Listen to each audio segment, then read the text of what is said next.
मेहनत से आज आप भाग रहे हो वही कल आपको सफलता दिलाएगी। जिस मेहनत से आज आप भाग रहे हो वही कल आपको सफलता दिलाएगी। झोंक दो खुद को इस आग में, यही कल आपको हीरा बनाएगी।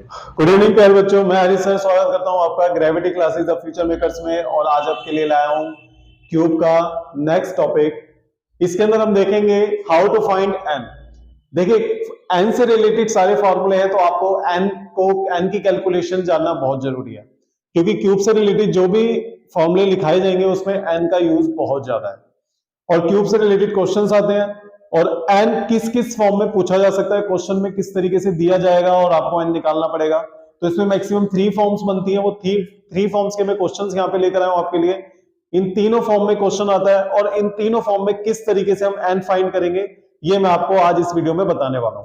तो इस वीडियो को आप शुरू से लेकर एंड तक जरूर देखना, ताकि इसमें आपका कोई भी कॉन्सेप्ट मिस ना हो। ठीक है, अब देखिए क्वेश्चन है जैसे हाउ टू फाइंड एन और number of total small equal cubes. Total small equal cubes find करने का फॉर्मूला मैंने आपको बताया हुआ। हम क्या करते हैं, एन की पावर 3 यानी एन की क्यूब। एन की पावर हम 3 करते हैं तो हमारे पास छोटे समान घनों की संख्या हमारे पास आ जाती है। तो इसमें भी आपने देखा, जब हम एन की पावर 3 करते हैं तो यानी इसमें भी एन की जरूरत पड़ती है।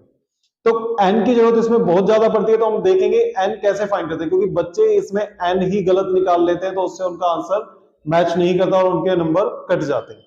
तो हम एन को निकालना सीखेंगे बहुत आसान तरीके से।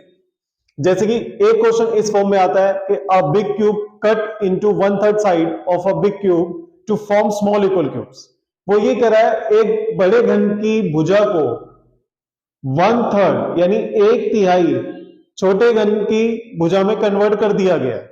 यानी छोटे घन की भुजा में उसे कन्वर्ट कर दिया। बड़े घन की भुजा है, उसे 1/3 में कट कर दिया तो वो छोटा घन की भुजा हो गई। ठीक है, तो इसमें पूछा हाउ टू फाइंड एन। देखिए प्यारे बच्चों, इसमें कुछ नहीं करना, कोई फॉर्मूला नहीं है इसमें। सीधा सीधा अगर 1/3 है ना, सीधा सीधा हमारे पास जो एन आ जाएगा वो हमारे पास क्या आ जाएगा, 3 आ जाएगा। हमें कुछ नहीं करना। 1/3 का मतलब हो गया n3। कैसे, जैसे मान लीजिए ये एक साइड है, इसे 3 भागों में बांटा गया है। साइड जैसे ये है, इसे इसने बोला है कि भाई 1/3 इसका क्या होगा, 1/3 इसका होगा ये 1/3, यानी ये 1/3 हो गया, इतना 1/3, 1/3 इसका। ठीक है, ये 1/3 हो गया, ये 1/3 हो गया। यानी हमने एक भुजा को 3 भागों में इक्वली बांट दिया। तो इसके कितना एन बनेंगे, देखो पहला ये हो गया, पहला, दूसरा ये हो गया, तीसरा हो गया, तो कितने एन हो गए, 3 एन हो गए। अब जैसे ऊपर मैंने एक क्यूब बनाया हुआ है, इसके अंदर आप देखेंगे, इसमें मैं अगर आपसे पूछूं एन कितने हैं, तो सिंपली आप बता सकते हैं सर इसमें 5 है। एन 5 है, क्यों, क्योंकि देखो 1 2 3 4 5, तो ये कितने में डिवाइड हो रखा है, 5 में डिवाइड हो रखा है। तो यानी इसमें हमारे पास आंसर क्या आ जाएगा, एन हमारे पास इसमें 5 आ जाएगा। हमारे पास यहाँ पे 3 आ चुका है। अब इसने अगर वो पूछ लेता है कि कितने क्यूब्स हैं, टोटल स्मॉल इक्वल क्यूब्स, तो मैंने जैसा कि आपको बताया, हम क्या करेंगे, एन की पावर 3 कर देंगे टोटल निकालने के लिए। तो यहाँ मैं एन की पावर 3 यानी 3 की पावर 3 कर दूंगा, तो कितना हो जाएगा, 27। टोटल हमारा कितना आ जाएगा, 27 स्मॉल इक्वल क्यूब्स हमारे पास आंसर आ जाएगा। ठीक है, अब देखिए आगे हम देखते हैं, if there are 343 small equal cubes then find N. अब इसने टोटल हमें दे दिया 343, टोटल जैसे हमने ऊपर निकाला था, टोटल हमें दे दिया। अगर हमें टोटल छोटे घन दे रखे हैं तो हम एन कैसे निकालेंगे, सिंपल, हम क्या करेंगे, एन निकालने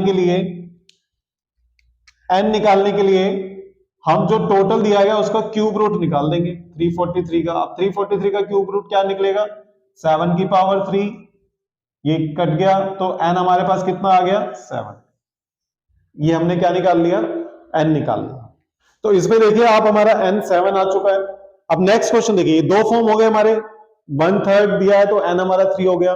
टोटल स्मॉल इक्वल क्यूब्स दे रखे हैं तो उसका हमने क्यूब रूट निकाला, उससे हमने एन निकाल लिया। अब थर्ड क्वेश्चन में, if a side of a big cube is 50 centimetre, ये 50 है, 50 centimetre, and side of small cube is 5 centimetre, find N. यानी उसने बोला कि भाई बड़े घन की जो भुजा है उसका जो साइज है वो हमारा क्या है, 50 सेंटीमीटर का है। भुजा की जो लंबाई है वो 50 सेंटीमीटर है, और छोटे समान घन की जो भुजा की लंबाई है वो 5 सेंटीमीटर है, 5 सेंटीमीटर। तो उसने पूछा find N, how to find N. तो क्या करना है हमें, एन निकालने के लिए जो बड़े घन की भुजा है वो ऊपर आ जाएगा, यानी side of a big cube और अपॉन में क्या आ जाएगा, side of a small cube. यानी इन दोनों भुजा को हम क्या करेंगे, डिवाइड कर देंगे। 50/5 काट दिया मैंने, क्योंकि बड़े घन की भुजा 50 थी, छोटे घन की भुजा 5 थी, दोनों को कट कर दिया। 5 1 जा 5, 5 10 जा 50, तो 10 हमारा क्या आ गया, n आ गया। n हमारा क्या निकल गया, 10। तो देखिए इस तरीके से क्वेश्चन एग्जाम में पूछे जाते हैं और आप बच्चे जो हैं वो कंफ्यूज हो जाते हैं। लेकिन अगर आप इसकी प्रैक्टिस करेंगे तो आपसे कोई भी मिस्टेक नहीं होगी। आपको बस ध्यान रखना है, ये 3 फॉर्म में पूछ जाएंगे तो n हमें किस किस तरीके से निकालना है। अब मैं इसमें थोड़ा सा चेंज कर रहा हूं, एज अ होमवर्क आपको दे रहा हूं। तीनों में आपको n फाइंड करना है।